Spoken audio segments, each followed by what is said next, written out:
Jesus te ama. O Senhor nos ama de forma incondicional. Amém? Glória a Deus. Irmãos, estão preparados para a palavra do Senhor? Oh, Jesus maravilhoso. Irmãos, antes de entrarmos na palavra, eu quero finalizar e reforçar o pedido dos casais que querem assumir esse compromisso diante de Deus sobre o casamento comunitário. Nós vamos realizar em dezembro. Então, se você tem esse desejo, ou se você tem alguma dúvida, pode me procurar, porque nós estamos finalizando os nomes para que a gente possa, então, nos organizar. Eu tenho a certeza que vai ser uma noite linda, maravilhosa, cheio da graça de Deus. Amém? Então me procure e a gente vai estar conversando, vou estar tirando algumas dúvidas, mas nós vamos nos preparar com muita alegria para esse mês de dezembro nós fazermos esse casamento. Amém? Irmãos, sem mais demora, vamos para a palavra do Senhor. E o tema dessa noite é: Deus sempre tem um escape. Deus, Ele sempre tem um escape para as nossas vidas. E nós vamos trabalhar em cima desse tema essa noite, em nome de Jesus. A nossa mensagem, irmãos, a mensagem que o Senhor revelou para a sua igreja, vai revelar para a sua igreja hoje, ela vem de um homem no qual a Bíblia diz que era um homem muito sábio. Não é esse texto que nós vamos trabalhar, mas eu quero fazer uma introdução em cima do que o homem mais sábio da humanidade, Salomão, ele nos revelou com tanta profundidade. E Salomão, com certeza, é de fato a pessoa mais indicada para nos direcionar e nos mostrar o agir de Deus nem sempre é visto ou compreendido pelo homem.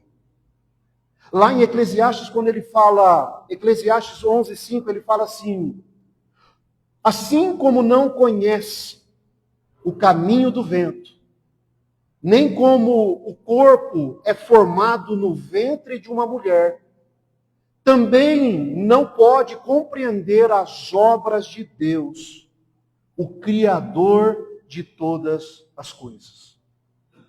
Irmãos, aqui são 3 coisas mencionadas com as coisas que nós não compreendemos ou não sabemos.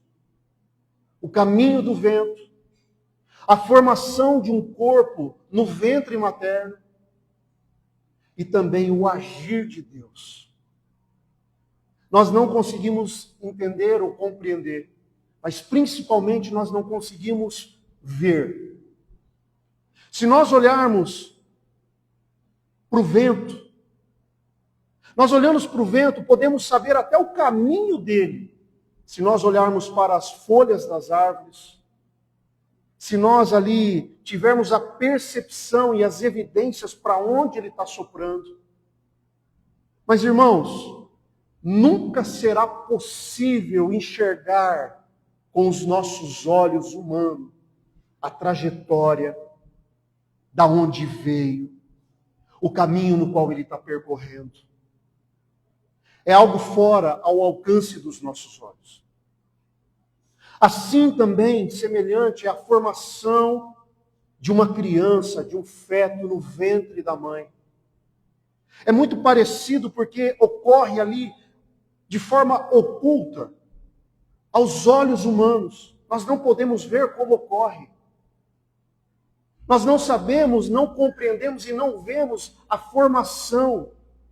E eu creio, irmãos, que essa expressão não conhece, não sabe. Na verdade, ele está direcionando, o rei Salomão, ele usou para dizer assim, o que nós não vemos.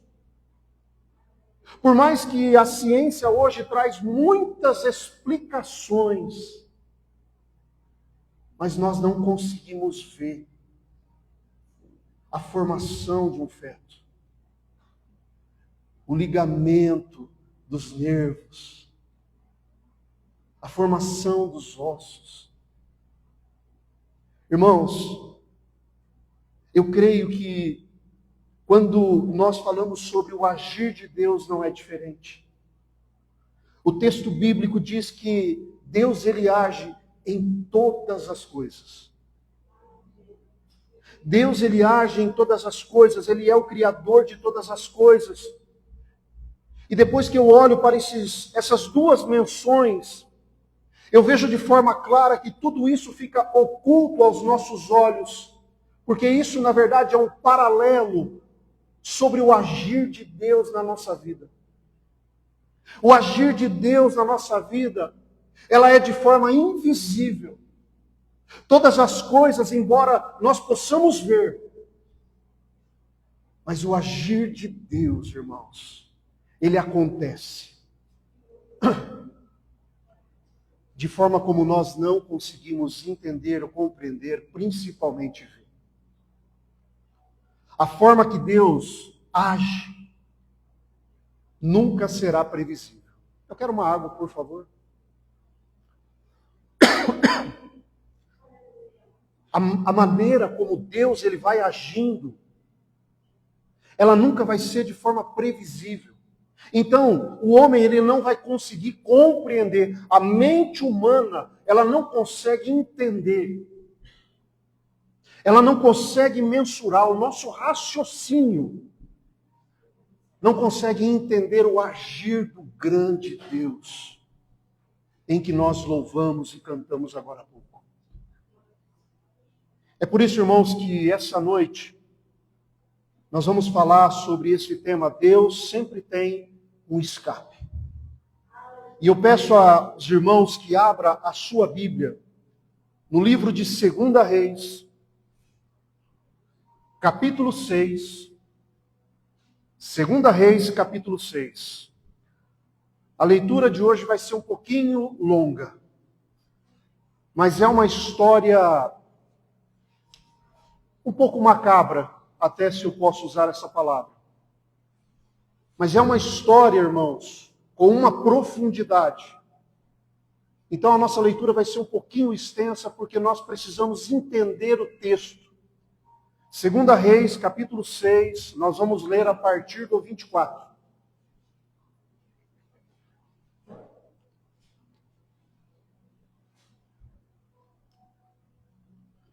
Todos acharam? 2 Reis, capítulo 6, a partir do versículo 24. Diz assim: Algum tempo depois, Ben-Hadad, rei da Síria, mobilizou todo o seu exército e cercou Samaria. O cerco durou tanto e causou tamanha fome que uma cabeça de jumento chegou a valer 80 peças de prata, e uma caneca de esterco de pomba, 5 peças de prata. Um dia, quando o rei de Israel inspecionava os muros da cidade, uma mulher gritou para ele: socorro, majestade. O rei respondeu: se o Senhor não socorrê-la, como poderei ajudá-la? Acaso há trigo na eira? Ou vinho no lagar? Contudo, ele perguntou: qual é o problema? Ela respondeu: olha só, irmãos, esta mulher me disse: vamos comer o seu filho hoje, e amanhã comeremos o meu. Então cozinhamos o meu filho e o comemos. No dia seguinte eu disse a ela que era a vez de comermos o seu filho, mas ela o havia escondido. Quando o rei ouviu as palavras da mulher, rasgou as próprias vestes. Como estava sobre os muros, o povo viu que ele estava usando um pano de saco por baixo, junto ao corpo. E ele disse: Deus me castigue com todo rigor, se a cabeça de Eliseu, filho de Safate, continuar hoje sobre os seus ombros. Ora, Eliseu estava sentado em sua casa, reunido com as autoridades de Israel. O rei havia mandado um mensageiro à sua frente, mas antes que ele chegasse, Eliseu disse às autoridades: aquele assassino mandou alguém para cortar-me a cabeça. Quando o mensageiro chegar, feche a porta e mantenha-a trancada. Vocês não estão ouvindo os passos do seu senhor que vem atrás dele? Enquanto ainda lhe falava, o mensageiro chegou e na mesma hora o rei disse: esta desgraça vem do Senhor, porque devo ainda ter esperança no Senhor. Vamos continuar. Capítulo 7, versículo 1. Eliseu respondeu: ouça a palavra do Senhor. Assim diz o Senhor: amanhã, por volta desta hora, na porta de Samaria, tanto uma medida de farinha como 2 medidas de cevada serão vendidas por uma peça de prata. O oficial cujo braço o rei estava se apoiando, ou seja, o braço direito do rei, disse ao homem de Deus: ainda que o Senhor abrisse as comportas do céu, será que isso poderia acontecer? Mas Eliseu o advertiu: você verá com os próprios olhos, mas não comerá coisa alguma. Havia 4 leprosos à porta da cidade, e eles disseram uns aos outros: por que aqui? Por que ficar aqui esperando a morte? Se resolvermos entrar na cidade, morreremos de fome. Mas se ficarmos aqui, também morreremos. Vamos, pois, para o acampamento dos arameus para nos render. Se eles nos pouparem, viveremos. Se nos matarem, morreremos. E ao anoitecer, eles foram ao acampamento dos arameus. Quando chegaram às imediações do acampamento, não havia ninguém ali, pois o Senhor tinha feito os arameus ouvirem o ruído de um grande exército de cavalos e carros de guerra, de modo que disseram uns aos outros: ouçam, o rei de Israel contratou o rei dos hitistas e dos egípcios para nos atacar. Então, para salvar suas vidas, fugiram ao anoitecer, abandonando tendas, cavalos e jumentos, deixando o acampamento como estava. Tendo chegado às imediações do acampamento, os leprosos entraram numa tenda, comeram e beberam, pegaram prata, ouro e roupas e saíram para esconder tudo. Depois voltaram e entraram noutra tenda, pegaram o que quiseram e esconderam isso também. E então disseram uns aos outros: não estamos agindo certo. Este é um dia de boas notícias e não podemos ficar calados. Se esperarmos até o amanhecer, seremos castigados. Vamos imediatamente contar tudo no palácio do rei. Então foram e chamaram os sentinelas da porta da cidade e lhe contaram: entramos no acampamento arameu e não vimos, nem ouvimos ninguém. Havia apenas cavalos e jumentos amarrados e tendas abandonadas. As sentinelas da porta proclamaram a notícia e ela foi anunciada dentro do palácio. O rei se levantou de noite e disse aos seus conselheiros: eu lhe explicarei o que os arameus planejaram. Como sabem que estamos passando fome, deixaram o acampamento e se esconderam no campo, pensando: com certeza eles sairão, e então pegaremos vivos e entraremos na cidade. Um dos seus conselheiros respondeu: mande que alguns homens apanhem 5 dos cavalos que restam na cidade. Quantos cavalos restam na cidade? Só 5. O destino destes homens será o mesmo de todos os israelitas que ficarem, sim, com toda essa multidão condenada. Por isso, vamos enviá-los para descobrir o que aconteceu. E assim que prepararam 2 carros de guerra, com cavalos, o rei os enviou atrás do exército arameu, ordenando aos condutores: vão e descubram o que aconteceu. Eles seguiram as pegadas do exército até o Jordão e encontraram todo o caminho cheio de roupas e armas que os arameus haviam deixados para trás enquanto fugiam. Os mensageiros voltaram e relataram tudo ao rei. Então o povo saiu e saqueou o acampamento dos arameus. Assim, tanta uma medida de farinha como 2 medidas de cevada passaram a ser vendidas por uma peça de prata, conforme o Senhor tinha dito. Ora, o rei havia posto o oficial, cujo braço tinha se apoiado, como encarregado da porta da cidade. Mas quando o povo saiu, atropelou junto à porta, e ele o quê? Morreu, conforme o homem de Deus havia predito quando o rei foi à sua casa. Aconteceu conforme o homem de Deus dissera ao rei: amanhã, por volta dessa hora, na porta de Samaria, tanto uma medida de farinha como 2 medidas de cevada serão vendidas por uma peça de prata. O oficial tinha contestado o homem de Deus, perguntando: ainda que o Senhor abrisse as comportas do céu, será que isso poderia acontecer? O homem de Deus havia respondido: você verá com os próprios olhos, mas não comerá coisa alguma. E foi exatamente isso que aconteceu. O povo pisoteou junto à porta da cidade e ele morreu. Amém, irmãos? Glória a Deus. Uma salva de palmas para a palavra do Senhor.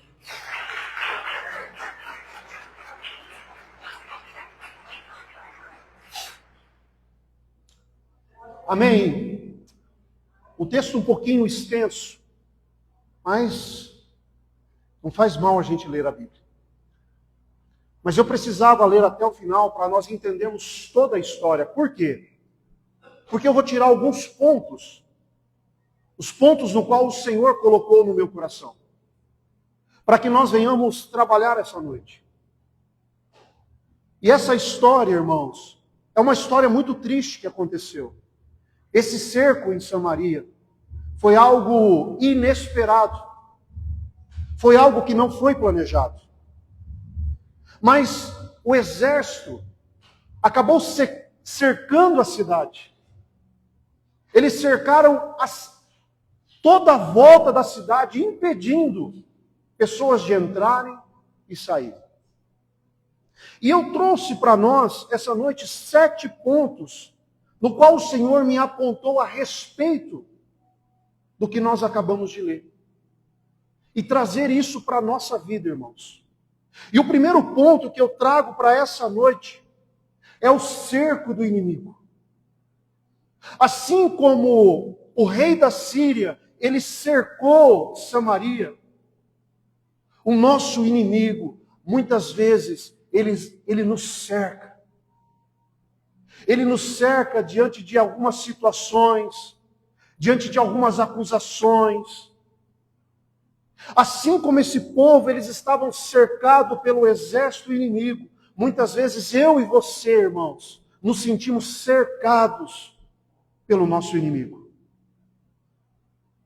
E esse povo que estava ali sitiado, eles sentiram muitas coisas, porque foi um período muito grande que eles ficaram ali cercando aquela cidade. Esse povo ficou muitas vezes sem a movimentação. Eles ficaram sem entrar e sair da cidade. Então, quando nós estamos cercados, a primeira coisa que nós perdemos é a movimentação, irmãos. Esse povo, eles estavam sem movimento. Ninguém entrava, ninguém saía. Muitas vezes, quando nós estamos cercados, o que é essa falta de movimentação? É quando o inimigo consegue nos paralisar. Diante desse cerco, diante dessas situações que muitas vezes nós vivemos, nós nos sentimos paralisados. Na verdade, o inimigo trabalha para que eu e você venhamos perder a nossa movimentação e ficarmos parados, paralisados. Esse povo, além de perder a movimentação, eles perderam a liberdade. Eles ficaram refém, eles ficaram presos. Ou seja, se tornaram o quê? Cativos. Eles estavam presos, eles estavam reféns. E muitas vezes é isso que nós sentimos, nos sentimos algemados pelo inimigo. Reféns, cativo de uma situação, de um cerco, que parece não ter fim. Esse povo, eles estavam cercados e eles ficaram o quê? Eles ficaram presos dentro da cidade. E é assim que acontece quando nós estamos cercados, nós ficamos presos dentro do nosso mundinho. Dentro da nossa realidade, dentro do que nós estamos vendo. Esse povo que estava cercado, e quando existe um cerco, irmãos, e o cerco permaneceu por um período longo, trouxe um desequilíbrio para esse povo. Nós lemos aqui na palavra que uma cabeça de jumento, um animal que era considerado impuro, a cabeça estava sendo vendida por 80 moedas de prata. Ou seja, o cerco do inimigo traz para nós um desequilíbrio. Nós já ficamos desequilibrados, aquilo que não vale nada já começa a valer. O cerco do inimigo, irmãos, traz uma palavra muito forte chamada intimidação. E a intimidação, ela traz o quê? Ela traz o medo. Quando nós estamos cercados, irmãos, nós nos sentimos intimidados, com medo, com pânico. A intimidação, ela traz a tristeza, ela traz o desânimo, ela traz o cansaço, ela traz a depressão, ela traz a ansiedade. Porque o inimigo, ele cercou. E nós estamos vivendo diante de uma situação em que nós não conseguimos enxergar para fora do muro. O cerco do inimigo, irmãos, na nossa vida espiritual, muitas vezes, é algo que nos paralisa, é algo que nos deixa cativos, é algo que nos deixa sem ação. Na vida espiritual, muitas vezes, nos sentimos cercados, pressionados e sem saída. Assim como esse povo estava. O inimigo, ele o tempo todo, ele vai tentar oprimir com medo, com dúvida, com acusações e até mesmo perseguições. Mas essa noite, irmãos, eu quero dizer algo, que o cerco do inimigo se transforma em uma oportunidade de Deus agir na nossa vida. Você pode estar cercado, mas nunca estará sozinho. Nunca estará sozinho. O inimigo, ele pode armar um cerco, mas Deus já preparou um livramento para nós. Abra os olhos da fé, ore e continue confiando no Senhor, irmãos. Continue confiando em Deus, porque o inimigo, ele tentou nos destruir, mas Deus usará tudo ao contrário para glorificar o nome dele. Não tenha medo. Não temas. E nesse contexto de que eles estão cercados ali, em que a situação ela está muito difícil. Imagina, irmãos, uma cidade sitiada. Nós lemos o texto que só sobraram 5 cavalos. A fome assolava aquele povo. É isso que o inimigo faz, ele vai cercando e vai deixando a gente ficar fraco. Mas eu vejo algo, irmãos. Eu vejo algo, e eu até trouxe como um segundo ponto aqui. diante desse cerco, diante dessa fome. O segundo ponto aqui é a normalização do inaceitável. A normalização do inaceitável acontece quando a coisa está apertada, quando estamos cercados com fome.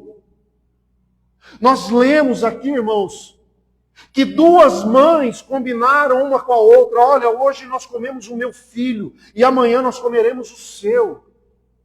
Irmãos, é a normalização do inaceitável. Diante do cerco, diante da impossibilidade. Irmãos, é a morte da consciência moral. É assim que o inimigo vai trabalhando, ele vai cercando, ele vai minando, a ponto de que, sabe aquela lei da sobrevivência que muitos falam por aí? Que chore o meu filho, que chore o teu filho e não chore o meu. Quem já ouviu isso? Eu já ouvi isso, irmãos. Que não chore os dois. Nós não podemos aceitar essa normalização do inaceitável. Mas quando as pessoas estão diante dessa situação, é a lei da sobrevivência, e aí começa a depravação diante dos princípios de Deus. As pessoas começam a agir e fazer coisas inaceitáveis, com a justificativa de sobreviver, esquecendo que nós temos um Deus. Esquecemos que nós temos um Deus a qual nós podemos recorrer a todo e qualquer momento, em que nós não estamos sozinhos. Ou seja, o pecado ele não perde a sua essência. O pecado ele não perde a sua essência. Mas para muitos, o peso já se torna diferente. O peso já não é igual. O momento, irmãos, e a circunstância não redefine os padrões de Deus. O que Deus é, Ele continua sendo. O que Ele falou continua sendo a verdade. Não importa a situação, não importa o momento. Porque a estratégia do inimigo, irmãos, é tornar o errado comum. A estratégia que o inimigo ele mais usa é fazer com que o errado se torne comum. E o certo se torne ridículo. O certo vira careta. O santo vira o quê? Radical. E o temor a Deus se torna em fanatismo. É isso que o inimigo vem trabalhando e vem colocando na mente das pessoas. Ou seja, se eu sou certo, eu sou careta. Se eu sou santo, se eu busco a santidade, você é radical demais. Mas eu sirvo a um Deus vivo. Então você é fanático. Olha como a distorção, irmãos, acontece. Por quê? Porque o inimigo ele não precisa convencer o mundo inteiro de uma vez só. Basta ele ir normalizando as coisas. Sabe aquela palavra, dá nada não? Dá sim, irmãos. Porque o errado continua sendo errado, o certo continua sendo certo. Não podemos aceitar, irmãos, não podemos aceitar o que Deus rejeita. A normalização do inaceitável é um sinal dos últimos dias. Mas o povo de Deus, que é chamado por Deus, ele anda na contramão do mundo. Então aquilo que o mundo fala, não, isso daí não dá nada. Dá sim, se a palavra está dizendo que dá sim. Eu preciso fazer o que é certo. Nós não podemos aceitar, irmãos, essa normalização do inaceitável. Duas mulheres chegam para o rei e dizem assim, nós combinamos. Olha que situação macabra. Um canibalismo. E o rei, ele escuta essas mulheres.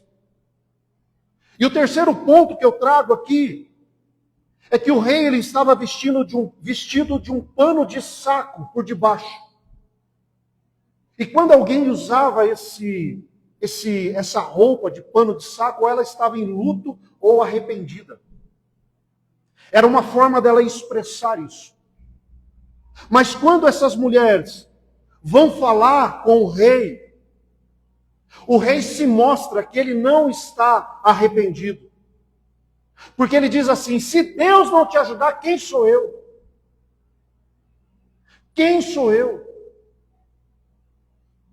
Irmãos, mesmo ele usando uma roupa de luto e de arrependimento, o coração dele ainda não estava rendido ao Senhor.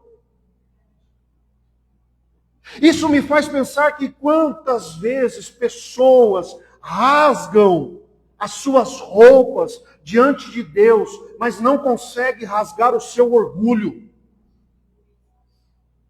Quantas pessoas se colocam diante de Deus, rasgam as suas vestes, louvam ao Senhor, clamam ao Senhor, saiu da porta para fora, não consegue rasgar o seu orgulho. Pessoas estão quebradas.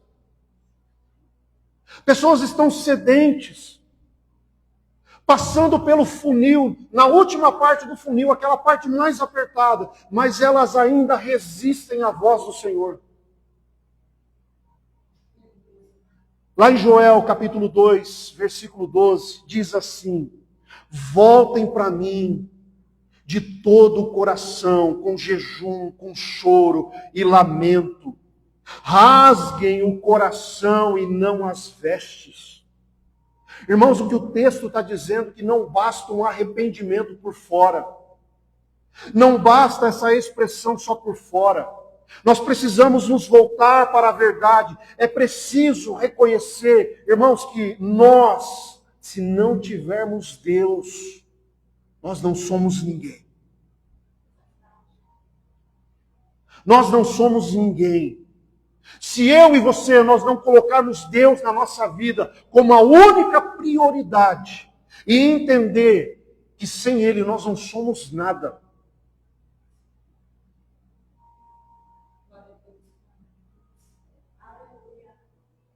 A nossa sobrevivência, o nosso respirar, ele vem do Senhor todos os dias.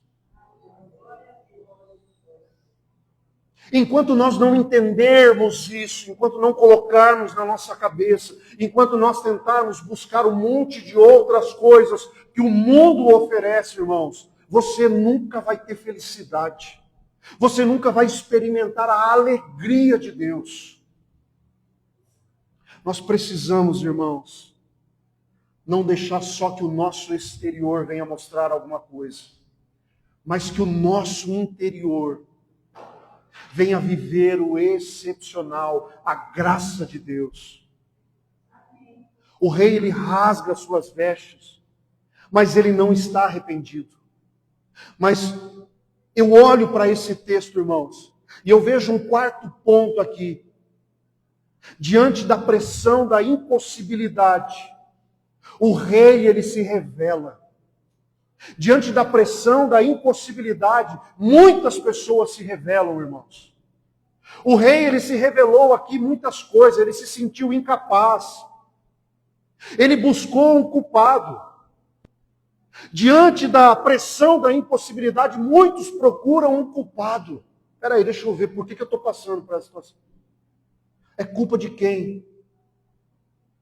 O rei, ele olha e fala assim, é culpa de Eliseu. É culpa de Eliseu. Diante da pressão da impossibilidade, nós ficamos muitas vezes irados, nervosos e fazemos ameaças. O rei disse, olha, ainda hoje eu arranco a cabeça de Eliseu. Além de procurar um culpado, começa a fazer ameaça. Por quê? Porque é a pressão da impossibilidade. A pressão da impossibilidade não permite que o rei venha por um momento pensar assim, opa, eu tenho Deus. Mas não, eu preciso achar um culpado. E além dele botar a culpa em alguém, além dele fazer ameaça, ele faz uma blasfêmia contra Deus. Ele diz assim: essa desgraça vem do Senhor. Porque devo ainda ter esperança no Senhor. E aqui o rei, ele revela aquilo que está dentro dele. Diante de situações, diante da pressão, da impossibilidade, irmãos, é revelado tudo aquilo que está dentro de nós. Diante da pressão, da impossibilidade, vai sair tudo que está dentro de mim e de você. Diante da pressão, da impossibilidade, irmãos, nós temos dois caminhos e só. Ou nós olhamos para o problema e nos desesperamos, ou nós olhamos para Deus e confiamos de todo o coração que Ele continua no seu trono, que Ele continua com o controle, que Ele continua sendo soberano e que Ele é o Deus que cuida de nós. Ou seja, ou você olha para o problema e se desespera, ou você confia no Todo-Poderoso. A vitória, irmãos, não está na força humana, mas na dependência da força de Deus. Não dependa da sua força. Não dependa da sua inteligência. Não dependa de você ou de homem algum. Mas a nossa dependência, ela precisa ser do Senhor. É lógico que nós precisamos correr atrás, nós precisamos buscar ter mais conhecimento. Mas nós temos que entender que a vitória, ela vem das mãos do Senhor. A vitória está nas mãos do Senhor, irmãos. Nós olhamos para a vida de Davi, aquele pequenininho. Não é o Davi que está dormindo. Mas ele venceu um gigante. Porque ele colocou toda a sua esperança e a sua expectativa no Todo-Poderoso. Enquanto Golias colocou toda a sua expectativa em suas armas, em que ele era um guerreiro, em que ele era grande, em que ele era forte, Davi colocou a sua esperança no lugar certo.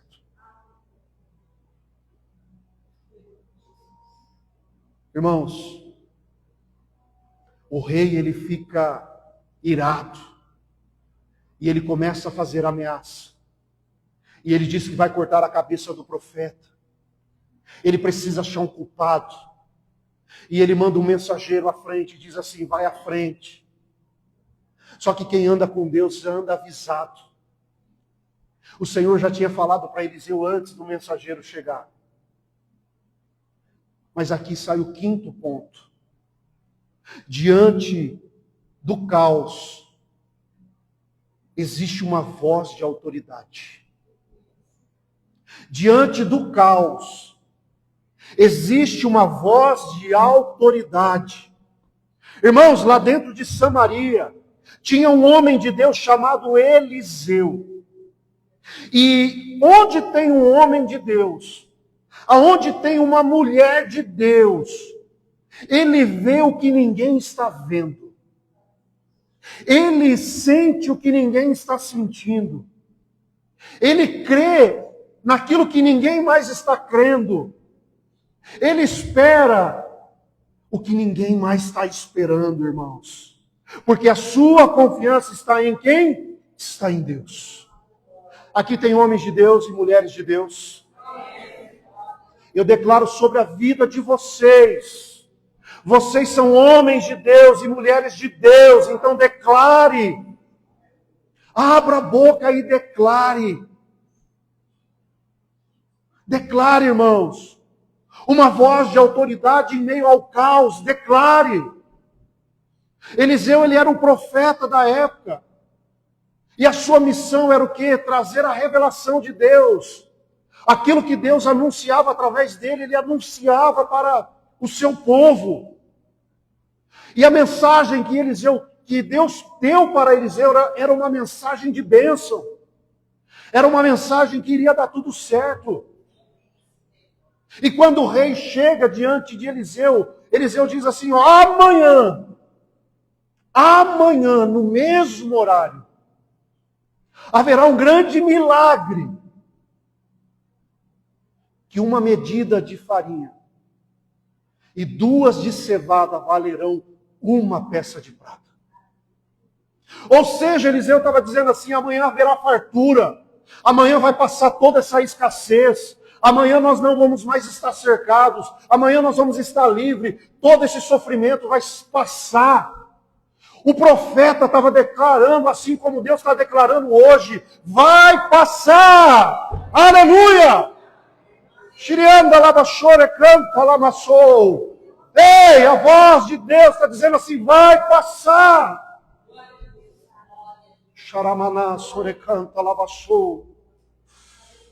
Seja um profeta de Deus. Abra sua boca e abençoa. Abra sua boca e ministra bênçãos.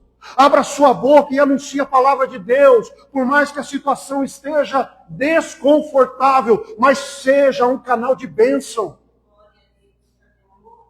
Seja um canal de bênção, seja um profeta nessa hora. Assuma a responsabilidade de filho e filha de Deus.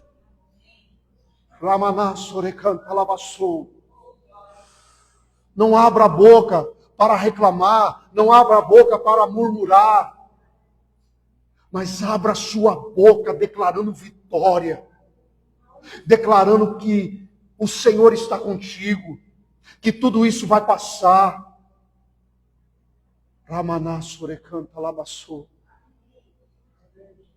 Irmãos, não há quem possa contra o nosso Deus. Não há quem possa contra o nosso Deus, irmãos. Quando Deus libera uma palavra, ela não volta vazia. Xarabadá, sorecanta, lamachou. Orianda, lamassorecanta, lamachou. Tem gente dizendo aqui, na sua mente, que não tem mais jeito, que essa história não serve. Mas eis que o Senhor está levantando um profeta de Deus para falar essa noite.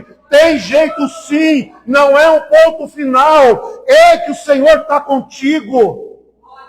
Ramaná sorecanta labaxu. Ou você é profeta, ou você vai ser como rei. Um dos dois você tem que escolher. Ramaná sorecanta labaxu. A palavra de Deus não é brincadeira. Nós não estamos aqui brincando, não é um teatro, não é palavras de autoafirmativas. Não é uma autoajuda, mas é a ajuda do alto. Então pega essa bênção, não deixa escapar não, e declare sobre a sua vida. Ramaná sorecanta labachou. Esse profeta de Deus, ele declarou, ele disse assim, ó, amanhã nesse mesmo horário haverá fartura e tudo isso vai passar. Ramaná sorecanta labachou. Mas eu trago o 6º ponto. A incredulidade que leva à morte. A incredulidade que leva à morte aquele oficial do rei, cujo era o braço direito do rei. Ramanás. Olha o que ele disse. Ainda que o Senhor abrisse as comportas do céu, será que isso poderia acontecer? Ele duvidou. Ele foi um incrédulo. Irmãos, a incredulidade não é só uma dúvida momentânea, mas é uma postura contínua de uma confirmação de que você desconfia do Deus Todo-Poderoso. É uma postura que você desconfia que Deus tem todo o poder sobre todos nós. A incredulidade, ela nos afasta de Deus, assim como está em Hebreus 11:6, que diz que sem fé é impossível agradar a Deus. A incredulidade, irmãos, ela endurece o coração do homem. A incredulidade, ela impede o mover de Deus sobre a sua vida. Irmãos, a consequência final da incredulidade é a morte espiritual. Porque a incredulidade é o pecado que cada dia mais nos afasta de Deus, nos separa de Deus. A incredulidade, ela não é só um problema da mente, mas de um coração e de um espírito. A incredulidade, irmãos, ela pode endurecer o seu coração e te deixar amargo, te deixar sem vida. Ela impede o arrependimento, ela bloqueia a fé. A incredulidade, se não for vencida, ela te conduz para a morte espiritual e a separação de Deus. A incredulidade, ela é muito séria. Então tome posse da palavra de Deus sobre a sua vida. Se Deus disse, está dito. Mas as circunstâncias não acompanham. Olhe para a promessa. Olhe para aquilo que Deus falou. Esse oficial, ele duvidou do Deus Todo-Poderoso. Ele duvidou da palavra do profeta. Mas a palavra do profeta está tudo certo. O problema é duvidar da palavra de Deus. E ele duvidou, irmãos. E aqui eu vejo que ele teve um final trágico. E realmente ele morreu, ele foi pisoteado, assim como o profeta havia falado. Irmãos, vamos para o 7º ponto.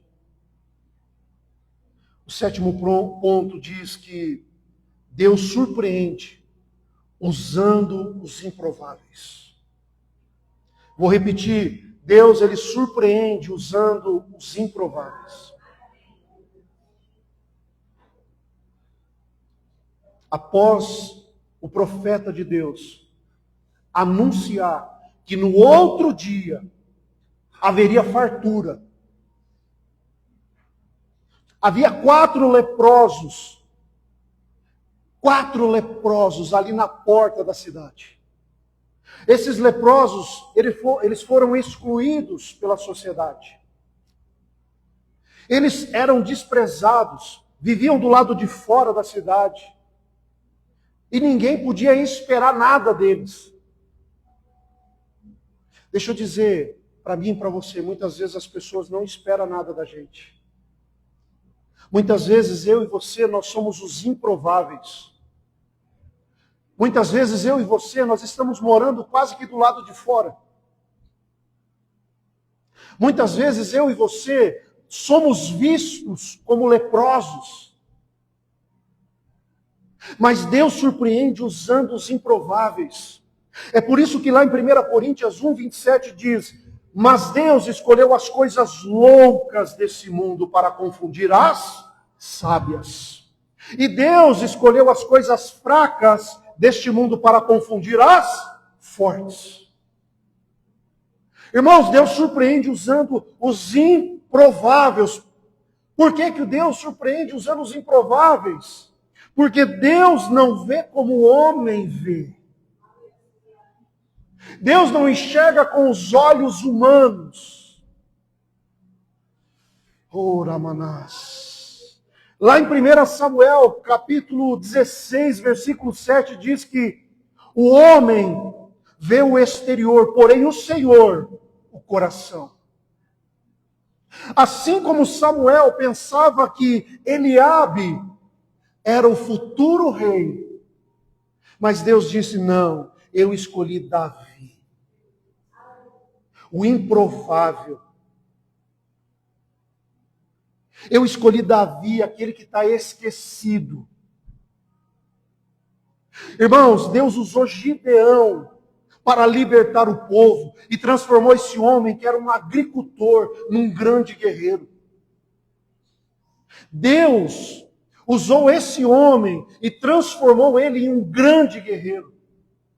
Se nós olharmos para Jesus, irmãos, Jesus não chamou doutores, mas ele chamou pescadores.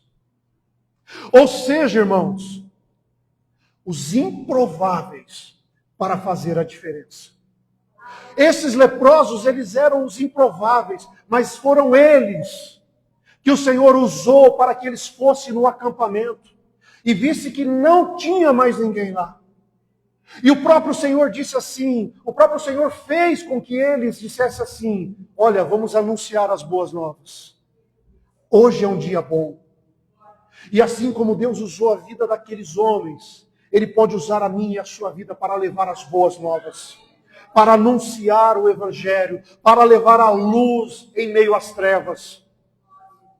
Deus usa, irmãos, os improváveis para surpreender. Deus ainda levanta os improváveis, aquele que o mundo despreza, mas que tenha um coração disponível. Que tenha um coração disponível que Ele possa usar. Labachore, canta, lamassou. Tenha um coração disponível. Tenha um coração disponível para o Senhor usar. Tenha um coração quebrantado que o Senhor vai te capacitar. Deus usou aqueles improváveis para trazer a salvação, irmãos, para uma nação que estava morrendo. Assim como nós vemos aí no mundo, muitos condenados, muitos sem a percepção de quem é verdadeiramente Jesus, como a Dani ministrou. Nós temos a responsabilidade de sairmos e anunciar esse Deus maravilhoso. Esse Deus que nos ama, que cuida, que zela, que protege. Esse Deus que faz tudo novo. Esse Deus que sempre tem um escape para nós. Não há nada perdido para o Senhor. Aquilo que nós muitas vezes damos como perdido, o Senhor fala assim: eu tenho um escape. Irmãos, olha a situação que esse povo estava. Condenados à morte, cercados, presos, praticando até um canibalismo. Mas eis que ergueu a voz de um profeta e disse: amanhã tudo isso vai passar. E eu estou dizendo hoje para você, tudo isso vai passar. Todo esse cerco vai ser desmanchado. Todo esse cerco maligno será desmanchado. E a vitória o Senhor entregará nas tuas mãos. Apenas creia. Creia num Deus Todo-Poderoso.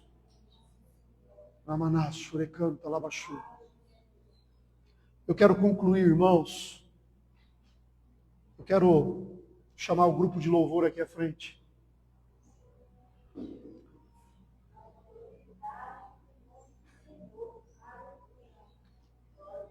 Aleluia, Deus.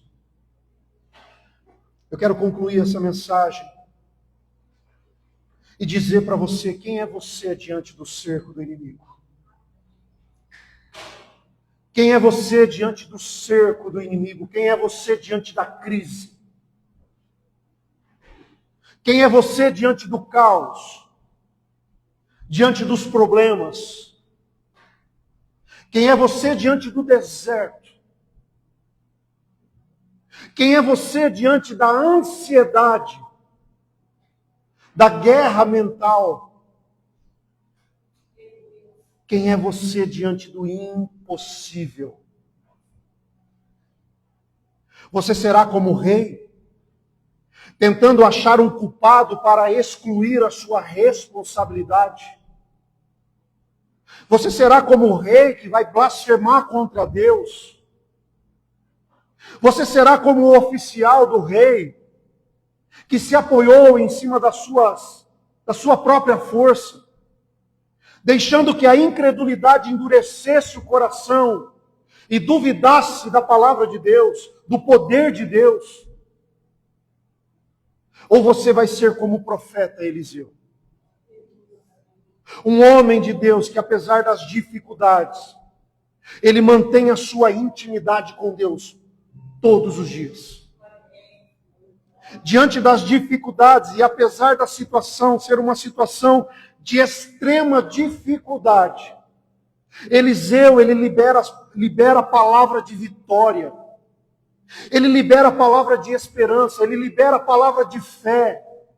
Ele libera a palavra de confiança, ele libera a palavra de bênção.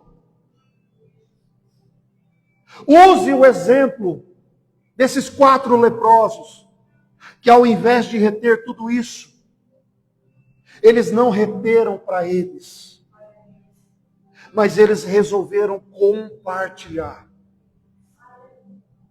Compartilhar e salvar aquele povo. Irmãos, eu estou falando de um Deus todo-poderoso. Um Deus soberano. Um Deus que tem o controle. Um Deus que criou todas as coisas através da sua palavra. Eu estou falando de um Deus que é aquele que acalma o vento.